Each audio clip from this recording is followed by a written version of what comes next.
Well, first thing is it's really good to see everybody here. It's like a family reunion. It's a sad day, but I'm finding a lot of strength in seeing all these faces here. I just want to let everybody know I love you guys so much. I'm so thankful you guys are here. And yeah, it's good. It's a little nostalgia. So I prepared a little something. I'm really bad at this stuff.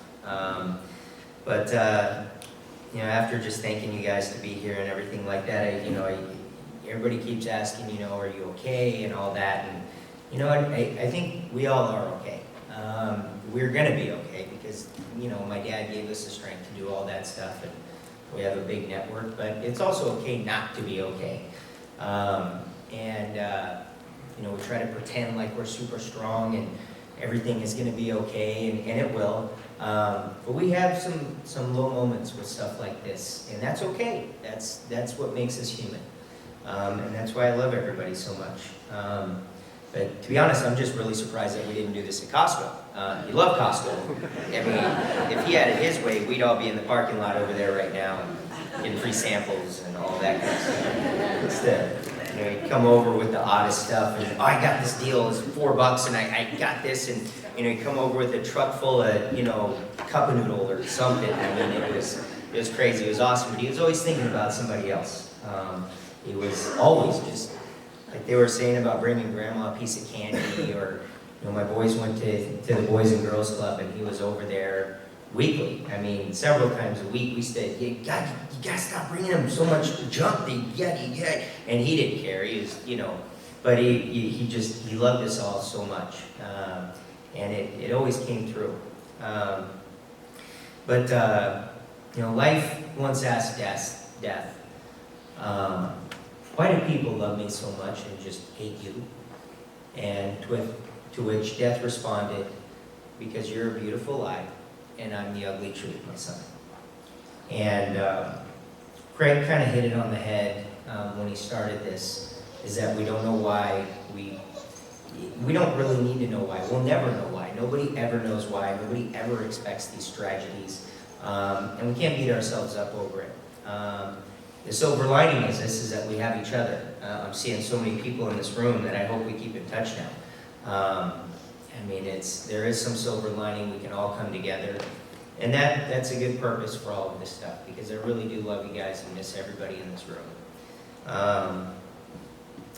But it was kind of weird too, because, Jess and I, we've lost, 6 people this last year. It's been a taxing year. And it kind of prepared me a little bit for some of this. I know it's going to happen, and it's going to go. It doesn't make things any easier. But, Rich had a dream about my dad the night before.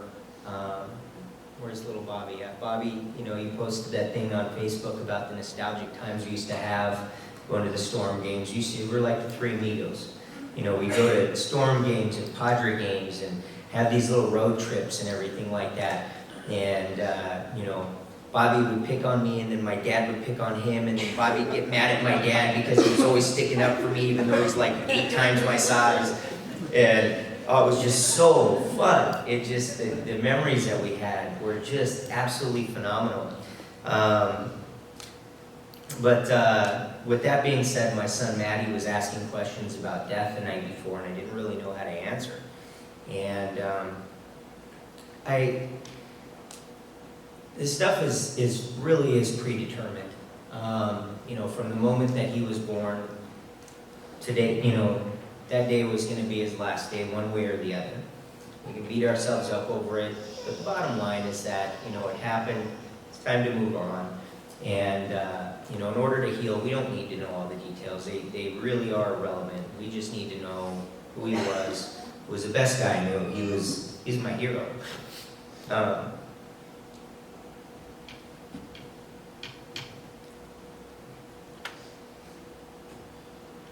But what we do know is that heaven needed a hero, and he was called back home, and we got to be okay with that. And he's not here with us right now in person, but I know he's here. He's in our hearts. I see him every time I close my eyes. I can't, every time I see somebody that looks like him, it's, you know, it's like a double take, and my heart starts to go, and it's every day. And it's, you know, just those little lapses, it's like, oh wait, you know, he's in here. So, but some of us had the privilege of knowing him really well, and some of us, you know, it was for brief moments, and he always had an impact on all of us. You know, he always left a permanent impact. My wife, Jessica, she put together the slideshow, and she did a great job, by the way. She just used to always tease me that, yeah, my dad, your dad loves me more than he loves you. And I was totally okay with that. I loved it. I loved that I could share my dad with that. I was always so happy to introduce him to people, to call him my dad. I was just proud to be his son. But anyway, my dad had the uncanny ability to just absolutely command a room. And he touched everybody in it with his fun. He was so fun. Everything, people had all these stories, and I'm sure we're going to hear some more stories up here. But there's just too many for me to pick any. It was just constant, always fun. Made everything so light, no matter how bad things got, it was okay. And he made everything okay, and he gave you a perspective that was unique to him. And I appreciate that. But it didn't matter what type you were. You know, it didn't matter if you were a Vader. It didn't matter if you believed this or believed that. It didn't matter what your social status was. It didn't matter how you dressed, how you looked, anything. He had the ability, like nothing I've ever seen, to connect with people in a raw level that just made everybody adore him. And he made everybody's day brighter. If we could have bottled him up and put him in a bottle and made him an antidepressant, man, we would be rich, let me tell you. It would have just been fantastic. And when we had the 7-Eleven, you know, like I said, he was adored by the vagrants. He was adored by the badasses. Oh, excuse my language. Sorry about that. All the people. The elderly, the nerdy, the cool. You know, it didn't matter. Any of that stuff. They all loved him. And, you know, they always told me, well, you're lucky to have your dad. And well, I already know that. I don't need you to tell me that. He's awesome. But I was always so proud of him. And, you know, what he did and what he stood for. He's a man of integrity. He was a man of honor. He was always a man of his word. If he said he was going to do something, he was going to do it. And he never wavered in any of that stuff. But I was always proud to call him my dad, always proud to introduce him to people. And so, let me see what we got here. But, you know, it wasn't always rainbows either. You know, there were a lot of tough times that, you know, kind of are behind the scenes and things like that. And, you know, really the only time that I've ever seen my dad in a dark place was after Gramps died. We all were. And, you know, it was a period of time when, you know, we kind of lost the glue to the family, and we all kind of scattered. Not necessarily in a bad way, you know, but we all kind of had our own lives, you know, created our own families and things like that. And, you know,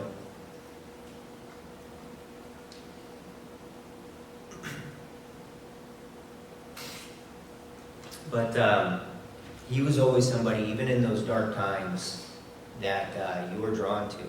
And it was so real and raw and genuine. And he was, you know, even in his dark times, he had the ability to just make you see things in a different way and made you see life in such a beautiful way. And he always kind of kept me even keeled, not too up, not too down. If I ever got too down, he always could bring me back, and he always could do it immediately. He had that ability to do that. And he just had the ability to cut right through everything and just get to it. The other thing is my dad forgave everyone, for any reason ever. Even when we didn't deserve it, he did it. And he was always looking forward, and every single day, and boy, he could rip into you, let me tell you. But every single day was a new start. He wasn't dragging up the past or throwing things in your face. Every day was a brand new opportunity to be the man or the woman that he knew you could be. And he gave you the opportunity, and he gave you the tools and the help and the support and everything you needed to do it, mostly by just making you so positive, and the good vibe that he had. He had such a positive vibration that was, like Carol said, it was infectious. But he had a way of changing you, and the weird thing is that he never was really trying to change you. He knew what he could control and what he couldn't control, and in him doing that, it really had a profound effect to you changing, because he knew nobody was going to do anything they didn't want to do unless they made their mind up they were going to do it first. So he never tried to convince anybody to be a certain way or anything like that. He was just kind of the role model, and he was the rock, and everybody just kind of followed suit. You know, the one thing that I do remember with my dad is the one word that I can probably say would define him to me was just safe. I always felt safe, and in every way around him. But he was a beautiful, beautiful man. He was also a grandson, and he was your son, Grammy. And you guys did such a great job with all of us. I'm honored to be a part of this family and to be a part of this network. And I'm honored to have had the best dad anyone could have ever had. And excuse me. But all of that hit me real hard as I'm up here looking at everybody. We do have such a big network, and I'm finding so much more strength in everybody else being a part of this, and everybody else in that pain. It may sound a little weird, but you know, it's tough to find that strength, and when we see others hurting that are the strongest people in our life that we know, and we see them hurting, you know, it gives us a little bit of strength to go, you know what, I need to help him now. And I think everybody's kind of being that way. Everybody is finding a little bit of strength for everybody else.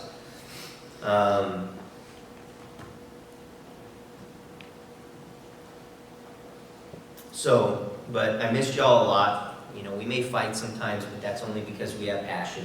And wherever there's going to be passion, there's going to be some fighting. And yeah, I don't really ever remember my dad fighting. He had a way of fighting that wasn't fighting. It was really weird. But, you know, he had a ton of passion. He had a ton of passion for the family. He loved his grandkids so much. But also, I wanted to say that my dad loved his Carol so much.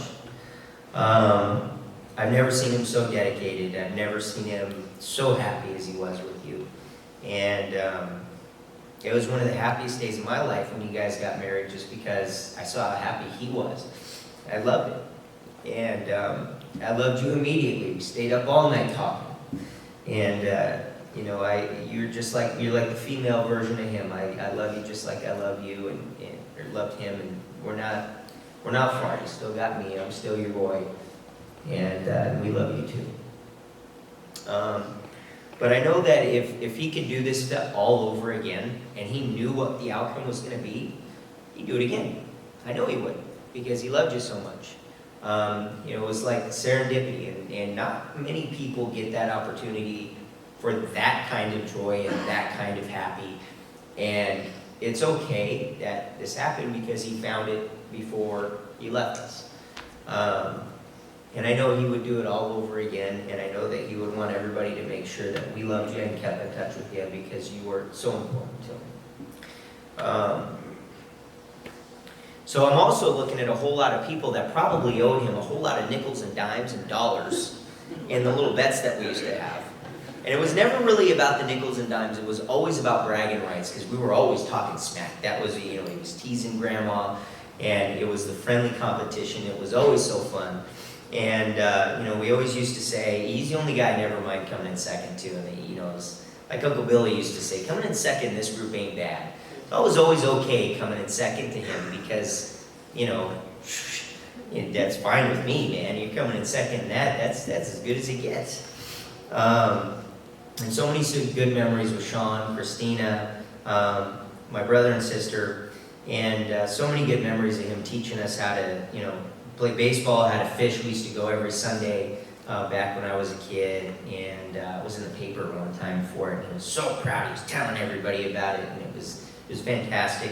But it's no secret also, I want to say this really quick, that there are some broken relationships that have happened over the years in here, and this is a good opportunity as any to move on from it. It's what my dad would have done for any of us, and I know that we can do it. It's in all of us. It's not a problem. I was estranged from my mom for a few years, and he's the one that got us back together. I think there's a lot of pain for both of us. And he was the one that was always like, you know what, that's your mom, it doesn't matter, it's going to fester if you don't do this, you need to do it. And it was, he always was that kind of guy where he wanted everybody's relationships to be good. And but now I have my mom back. And I couldn't got through this first couple of weeks, or week, or whatever it's been. Time is kind of not of the essence right now, but we wouldn't have got through all this stuff if it weren't for my girls. My penguin, my wifey Jessica, my mom, she's been fantastic, and my little girl Kinsley Faith, who has just been such a daddy's girl, and loving on me, and kissing on me, and smiling, and she just makes everything, she's that perspective. But anyway, Uncle Vic, Uncle Bob, going on trips with you as a kid, earning all the money for my first cars and everything like that. Uncle Vic, you're just Uncle Vic, just so fun, and you guys are like second dads to me. My other family too, on this side, I still have a mom and dad left, and they are my mom and dad. I love them so much, and it's been the same for them. So I still have some dads left, so that's good. But he had zero enemies. He never gave up on any of us. And my son Justice was really, him and Justice had a very special relationship, and it went beyond anything. It was like me and my Gramps. It was like best friends, and I love seeing that too. And of course he loved the other kids, but Justice was older, so there's a little bit more of the the stuff you can do when you're older. But he was always the first person I wanted to talk to about things. If there was something that happened, something going on with sports or something like that, I was always thinking about talking to him. Hey, we gotta go and talk about it. Call him up and talk smack, or hey, what do you think about this? Oh, that's a stupid move. Oh, great move. Whatever the Padres and the Chargers were doing and all that kind of stuff. But anyway, he loved us unconditionally. He loved us for who we were. He always gave us a chance, and he was the epitome of unconditional love. And he loved so awesomely that it was like I said, a tool or a weapon. So anyway, we can use this to come together, and I think we have. We can use this to bury hatchets if there's any out there, because nothing's ever broken. We can rebuild these bridges, we can rekindle these relationships, and all it takes is a phone call. We all live in different places, and it would mean a lot to me if everybody in this room created some new relationships out of this, and rekindle old ones, and made sure that we keep in touch with the folks that are most important to us, because I think, without a doubt, that's the silver lining in this, and we're going to make it the silver lining in this. So, with that being said, he was my real-life superhero. Now he's our real-life guardian angel, and thanks again for coming out. Everything's going to be fine, I promise. Let's make this fun and give lots of Jim Dandy hugs to each other, and nobody can leave without giving me a hug first. I'll apologize in advance for the slideshow. You're going to see a lot of short shorts and fluorescent pullovers and fanny packs. So we'll get through that together. We'll get through that part too. So, but anyway, I just wanted to say I love you guys, and thanks for being here. It means so much.